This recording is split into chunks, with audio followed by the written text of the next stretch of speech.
ආයිබෝන් පිළිගන්නවා RUKA vlog YouTube channel එකට. බලන්නකො මේ මොකක්ද කියලා. මේක තමයි මේකට අපි කියන්නේ float switch එක කියලා. ඉතින් මේක පාවිච්චි කරන්නේ අපේ වතුර ටැංකිය වල automatically වතුර පිරෙන්න off වෙන්න හදාගන්න තමයි මේක පාවිච්චි කරන්නේ. මේ තියෙන්නේ යන්න ඒ වගේ ටැංකියක්. දැන් මෙතන වඩ තියෙන float switch එක තියෙනවා. ඉතින් මේ float switch එකකින් තමයි මේ ටැංකියට වතුර වැටෙන්න දෙන මෝටරේ on වෙන්නේ. ඉතින් මේ float switch එක ගොඩක් ඉස්සු වුණාට පස්සේ මේ මෝටරේ off වෙලා මේ වතුර වැටෙන එක නවතිනවා. ඉතින් ඒක තමයි මේකෙන් වෙන්නේ. ඉතින් මට බලන්න හිතුණා මෙන්න මේ float switch එකේ තියෙන මෙන්න මේ වගේ පොඩි කහපාට කෑල්ලක්. පොඩක් බරයි ඒක. ඉතින් ඒක ඇතුලේ මොකද තියෙන්නේ කියලා බලන්න හිතුණා. ඉතින් වීඩියෝ යන්න කලින් ඔයාලා මේ channel එක subscribe කරලා නැත්නම් ඔයාලා තියෙන අතපොට subscribe button එක වල subscribe වෙන්න. ඒ වගේම එහා පැත්තේ තියෙන bell icon click කරලා notification all දාලා තියාගන්න. මම දාපු වීඩියෝ එක අනිත් අයට කලින් ඔයාලා ගාවට ගෙන්න ගන්න. එහෙනම් අපි intro එකට ගිහිල්ලා මේ වීඩියෝ එක continue කරන්න යමු. You can learn about engineering and agriculture through this channel.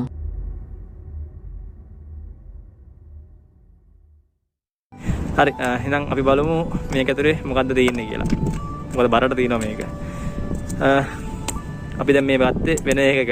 කියන්නේ අපි දැන් මේ මාරු කරපු එකේ මේ අලුත්ෙන් තිබ්බ දාපු float switch එකක් තමයි මේ තියෙන්නේ. ඒක පොඩ්ඩක් අපි අරලා බැලුවා. ඉතින් ඇත්තටම මේක ඇතුලේ තියෙන්නේ වැලි. ඒ කියන්නේ මේ බර වෙන්න තමයි මේක දාලා තියෙන්නේ. ඒ කියන්නේ මෙයා float switch එක පාවෙද්දි මෙන්න මේක බරට වතුරේ ගිල්ල තියෙන තමයි මේක දාලා තියෙන්නේ. ඉතින් ඒකට මේගොල්ලෝ පාවිච්චි කරලා තින්නේ මෙන්න මේ වගේ වෙලෙ තමයි පාවිච්චි කරලා තින්නේ මෙයාගේ බර හදන්න. ගොඩක් තියෙනවා. ඉතින් මමත් දැක්කේ නෑ මොකක්ද තිබ්බේ කියලා. කලින් දන්න තියෙන දැන් පොඩ්ඩක් ගලවලා බැලුවේ. හොඳයි එහෙනම්. දැන් මම හදන්නේ මේ float switch එක ගලවලා මේක ඇතුලේ තියෙන්නේ මොකක්ද කියලා ඕගලන්ට පෙන්නන්න. මේක ඇත්තටම සීල් කරලා තියෙන්නේ.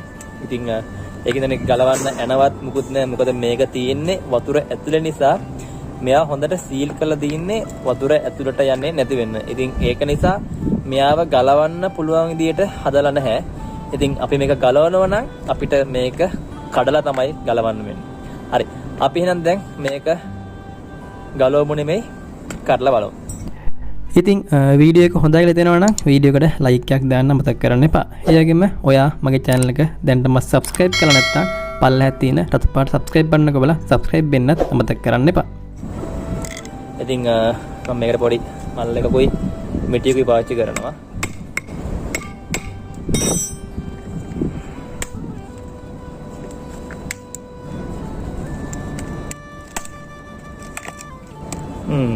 මොකද්ද තියෙන්නේ?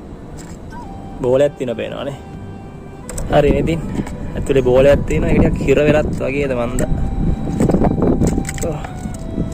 හයි මං කඩපු කෑලි ගිහිල්ලා.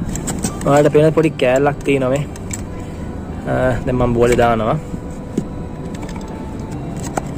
බෝලේ දැම්මලා මේ බෝලේ උඩ පල්ලෙහාට යනවා මේ. මම අපිට ලං කරලා පෙන්නන්නද? නෑ මෙහෙම බලමු. බෝලේ මෙහෙම මේ float switch එක ඉස්සෙන පාත් වෙන විදිහට බෝලේ උඩ පල්ලෙහාට යනවා මේ. එතකොට මේ බෝලේ අතර ගන්නවා. මෙන්න මෙතන තමයි බෝලේ එතන තියෙන බෝලේ මෙන්න මෙතනට ඔහම යනවා. එතකොට මේ ස්විච් වෙනවා. ආයි බෝලේ පල්ලෙහාට ආවට පස්සේ ස්විච් එක ඕෆ් වෙනවා. ඉතින් මෙන්න මේ දේ තමයි මේක ඇතුළේ වෙන්නේ. දැන් මේ තියෙන්නේ පොඩි මයික්‍රෝ ස්විච් එකක් තියෙන්නේ. ඉතින් පොඩ්ඩක් පැහැදිලිව පෙන්නන්න. හරි. දැන් මේ තියෙන්නේ මයික්‍රෝ ස්විච් එක. උගලන්න පේනවා ඇති. දැන් මෙතන පේන ස්විච් එකේ උඩ පොඩි බටන් එකක් තියෙනවා. අර ලං කල වෙන්නන්න.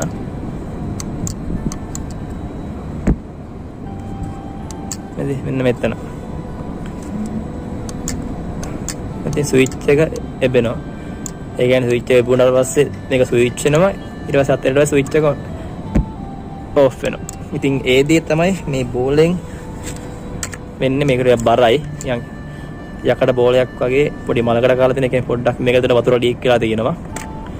ඉතින් ඒක නිසා වෙන්න ඕනේ මේක ඩිෆෙක්ට් වෙලා තියෙන්නේ. ඉතින් එන්න මේ විදිහට මේ බෝලේ එහෙට මෙහෙට යනකොට තමයි මේ ස්විච් එක ඔන් ඔෆ් වෙන්නේ. ඒ කියන්නේ දැන් float switch එක මෙහෙම පාල්ලයට තියෙද්දි මෙයා ස්විච් එක එබිලා තියෙනවා. ඊට පස්සේ මෙහෙම උඩට එනකොට මේ ස්විච් එක අපිට මේ ෆන්ක්ෂන් එක හදා ගන්න පුළුවන් මේ normally close open. ඉතින් එච්චර දෙයක් මම මෙතන යන්නේ මම මේක පෙන්නන ගත්තේ මේ float switch එකක් ඇතුලේ මොකද්ද තියෙන්නේ කියලා. ඉතින් මෙන්න මේ කොටස් ටික තමයි තියෙන්නේ. මෙන්න මගේ බෝලයක් තියෙනවා. මේ වගේ micro switch එකක් තියෙනවා. ඒ switch එක operate කරන්න මෙන්න මේ වගේ පොඩි arm එකක් තියෙනවා. ඒ arm එකෙන් ගිහින් තමයි මේ switch එක උඩට arm එක set වෙන්නේ. මේ ඉතින් මේකේ මගේ ප්‍රධාන අරමුණ උනේ මේ float switch එක ඇතුලේ තියෙන්නේ කොහොමද කියලා ඔයගලන්ට පෙන්නන්න. ඉතින් මෙන්න මේ කොටස් තුන තමයි float switch එක ඇතුලේ තියෙන්නේ. හරි මම හිතනවා මේ වීඩියෝ එකෙන් යම් කිසි දැනුමක් ඕගොල්ලෝ ලබා ගන්න ඇති කියලා. ඉතින් මේ වගේ වැදගත් වීඩියෝ වලින් හැමෙන බලාපොරොත්තුෙන් මම මේ සමුගන්න කලින් මගේ channel එක subscribe කරන්න කැමති නම් පල්ලෙහා තියෙන හතු පාට subscribe button එක බලලා subscribe වෙන්න කියලා මම ඔයගලන් ඉල්ලනවා. ඒකම like එකකුත් දාලා තියන්න මේ වීඩියෝ එකට. එහෙනම් අපි මේ වගේ වැදගත් වීඩියෝ එකකින් නැවතත් හම්බෙමු.